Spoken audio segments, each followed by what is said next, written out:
Αδελφοί και αδελφές εν Χριστώ, θα σας μεταφέρουμε ένα έκτακτο μήνυμα που λάβαμε. Η είδηση ενός αδιανόητου γεγονότος που συνέβη, το οποίο φέρει βαθιές συνέπειες, πρόκειται να μεταδοθεί από την τηλεόραση σε λίγες ώρες. Μεταξύ των πιστών, ψίθυροι προσμονής και περιέργειας γεμίζουν τον αέρα, καθώς περιμένουν την αποκάλυψη αυτού του εξαιρετικού γεγονότος. Η προσμονή είναι αισθητή, γιατί μιλάει για ένα γεγονός που ξεπερνά τα όρια της ανθρώπινης κατανόησης και αγγίζει τα βάθη της ψυχής. Έχουν αρχίσει να κυκλοφορούν φήμες που υπονοούν τη θαυμαστή φύση αυτού του γεγονότος. Λέγεται ότι σε ένα ταπεινό μοναστήρι, φωλιασμένο μέσα στη γαλήνια ομορφιά της φύσης, έγινε το επίκεντρο της θεϊκής παρέμβασης. Οι πιστοί πιστεύουν ότι ένας ταπεινός μοναχός, γνωστός για την ακλόνητη αφοσίωση και την ασκητική του ζωή, βίωσε μια βαθιά συνάντηση με το ουράνιο βασίλειο. Σε αυτή τη συνάντηση λέγεται ότι ο μοναχός έλαβε μια αποκάλυψη, ένα μήνυμα ελπίδας και μεταμόρφωσης που συντονίζεται με τις διδασκαλίες του Χριστού.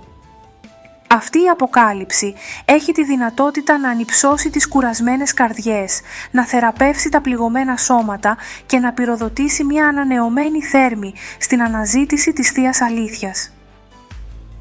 Η επικείμενη τηλεοπτική μετάδοση υπόσχεται να μοιραστεί αυτή την ουράνια αποκάλυψη με ένα ευρύτερο ακροατήριο, επιτρέποντας τη μεταμορφωτική της δύναμη να αγγίξει τις ζωές των ανθρώπων σε όλο τον κόσμο. Γίνεται μια πρόσκληση για όλους όσοι έχουν αυτιά για να ακούσουν και καρδιές ανοιχτές για να δεχτούν, να γίνουν μάρτυρες των ανεξιχνίαστων ενεργειών της χάρις του Θεού. Καθώς οι ώρες περνούν, οι πιστοί συγκεντρώνονται σε εκκλησίες, μοναστήρια και σπίτια, ενώνοντας τις προσευχές και τις οικεσίες τους για την εξέλιξη αυτού του σημαντικού γεγονότος.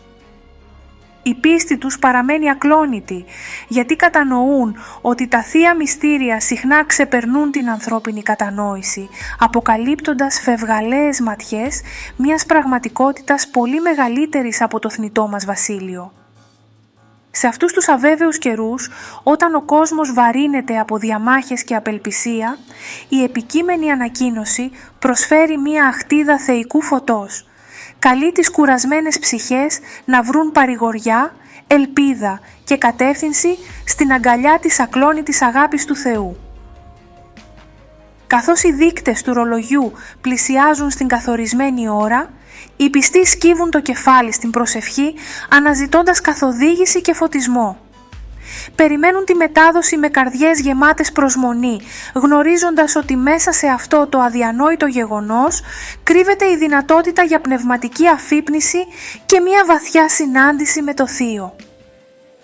Ήθε τα λόγια που θα υποθούν και οι εικόνες που θα αποκαλυφθούν σε αυτή την επερχόμενη εκπομπή να χρησιμεύσουν ως καταλύτης για πνευματική ανανέωση, υπενθυμίζοντας σε όλους μας τις διαχρονικές αλήθειες που αγκυροβολούν την πίστη μας και ανάβοντας μία φλόγα ακλόνητης αφοσίωσης μέσα στις καρδιές μας. Αμήν. Το κανάλι μας μετάδωσε, συνοπτικά, αυτό που λάβαμε από μία πηγή σε μήνυμα email. Δεν φέρνουμε καμία ευθύνη αν συγκεκριμένη είδηση δεν υλοποιηθεί. Ευχαριστούμε πολύ.